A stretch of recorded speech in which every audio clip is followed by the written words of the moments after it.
yo ahora voy a presentar la suya. Uno de los motivos por los que hemos hecho la presentación en el colegio es porque queríamos trasladar a los que todavía continuáis que el hecho de que te jubiles no significa que hayas perdido el carácter de lo que eres. Él lo ha dicho de una manera, ayer lo hablábamos y yo le recordaba aquello de que el bautismo imprime carácter y la abogacía imprime carácter. A mí cuando me preguntan qué soy abogado, porque yo ya no puedo dejar de pensar como abogado. A veces mi compañera de piso se enfada conmigo y dice, es que solo haces hablar como un abogado. Es que yo solo sé pensar como un abogado. Y cuando tienes que escribir, escribes y de alguna manera tienes esa mentalidad. Tienes la mentalidad esa que sabes, y enseguida paso ya a su novela, a que la mayor parte de las veces alguien te está intentando engañar. Porque nosotros cuando vamos a los juicios, cuando vienen los clientes, cuando interrogamos a los testigos, cuando interrogamos a los actores, o sea, en ningún sitio hemos visto y oído mentir más que en los juzgados. Y eso te prepara para estar permanentemente desbrozando y mirar un poquito más allá.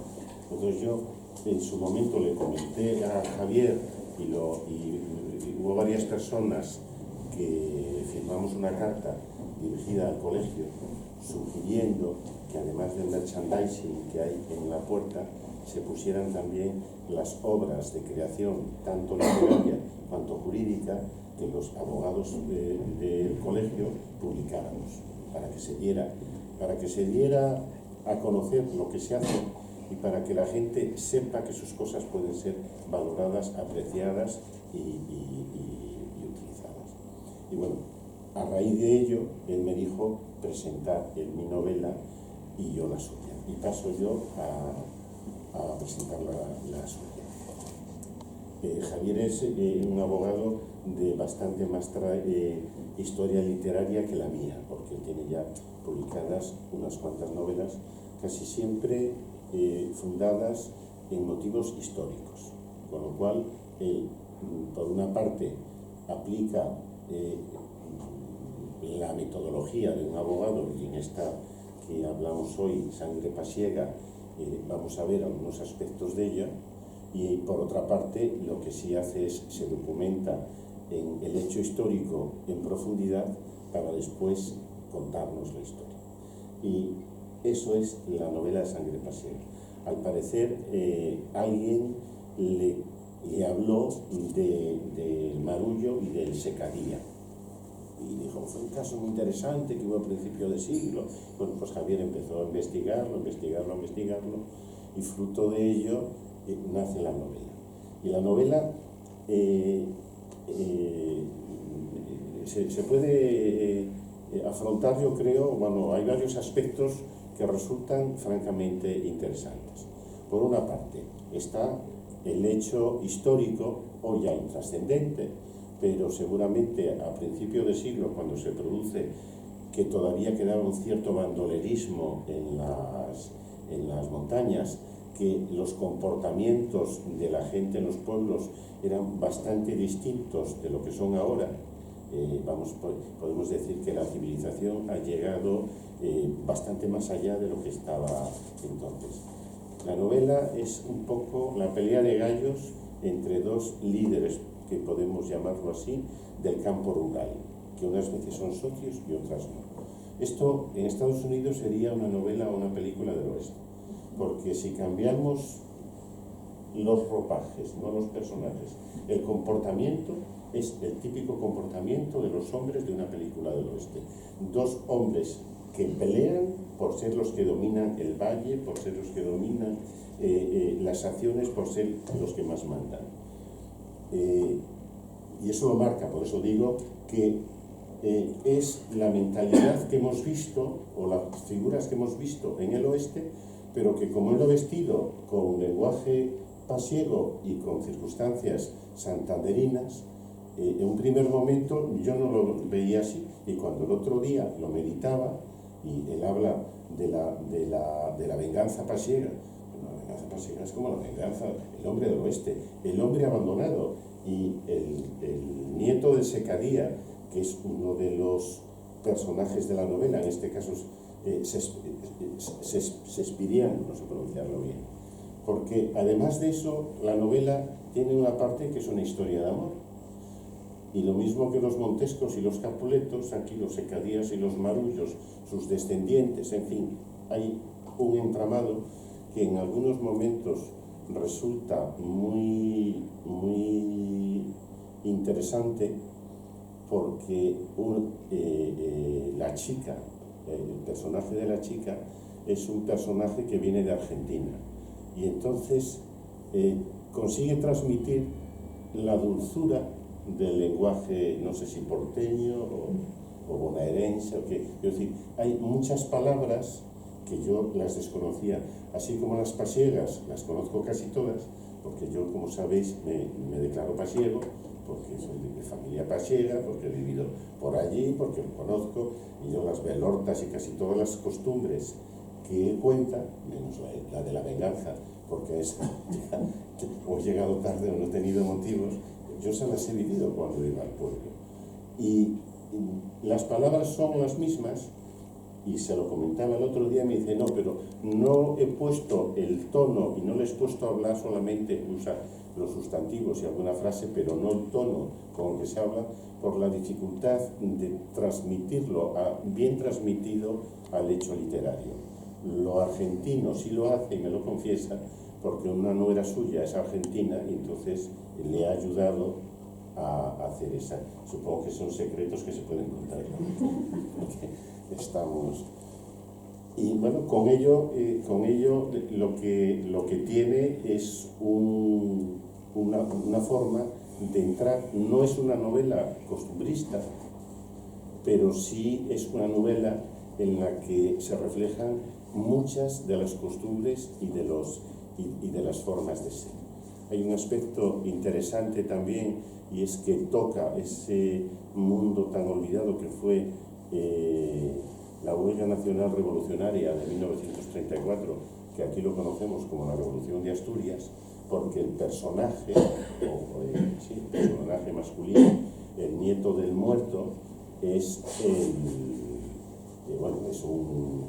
un activista que está en Asturias, se traslada a Asturias, le cogen, en fin, todas esas cosas que hay.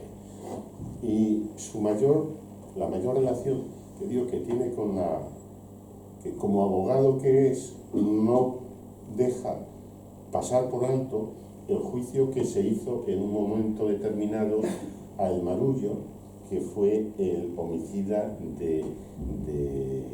del Secadía, que es de donde surge la venganza pasiega. Y la venganza pasiega surge, y el hombre del oeste surge, en su rebelión contra la sentencia que considera injusta. Entonces, Javier refleja muy bien, leyendo los periódicos de la época, cómo se produjo el juicio y cómo casi toda la prensa estaba a favor del Marullo, y cómo los testigos fueron todos a declarar en favor del Marullo y en contra del Secadía. Entonces, yo la reflexión que hago como abogado es, hubo un manifiesto desnivel entre la defensa del Marullo, que la hizo un tal Rafael Botín, que además de abogado era hombre adinerado, con un leitmotiv, o con un motivo que él no lo dice expresamente. Yo hago la interpretación de que podría ser así. Ese desvivirse por salvar al otro es porque se lo pide alguien de quien él está enamorado, que eso sí se reconoce, y que bueno, pues que no se puede esbolar mucho de la historia, ¿no? El Marullo finalmente en Argentina o en América tiene una hija con esa mujer que es aparentemente quien ha financiado el juicio, porque era un bandido que vivía. Pero claro, cuando le cogen sale perfectamente vestido, pues, como el mejor de nosotros cualquier día, como Javier, o sea, magníficamente vestido, con sombrero, con tal cual. Tiene una rueda de prensa con los periodistas, le van a ver a la cárcel, en fin. Y se ve un poco el juicio, y claro, lo primero que yo sé que hoy en un juicio, el juicio aunque se declara el hecho del homicidio, se le absuelve, no por legítima defensa, pero claro, el hecho de la muerte, el hecho fortuito, se produce. El marullo ve venir a el otro y ve como que hace un gesto y él piensa que es para sacar un cuchillo, pero está a distancia, y entonces a distancia es suficiente como para sacar la escopeta y pegar un par de tiros. Pero la primera pregunta, o lo primero, vosotros penalistas, ¿de verdad que lo primero que te preguntan, usted puede huir, pudo marcharse o tuvo que esperar a que viniera el otro? Estaba al otro lado del arroyo y tenía que cruzar el arroyo, sí, pero se podía vadear. Bueno, pero había una distancia lo suficientemente grande como para marcharse. Y eso, el juicio fue así, y a mí, como no he vivido esa época, me han entrado las dudas de... da la sensación, por lo que transmite Javier, que perfectamente documentado, que la defensa del marullo fue magnífica, los gastos para defenderle, pienso que utilizando a la prensa, serían algo así como ilimitados, y del otro no se dice prácticamente nada.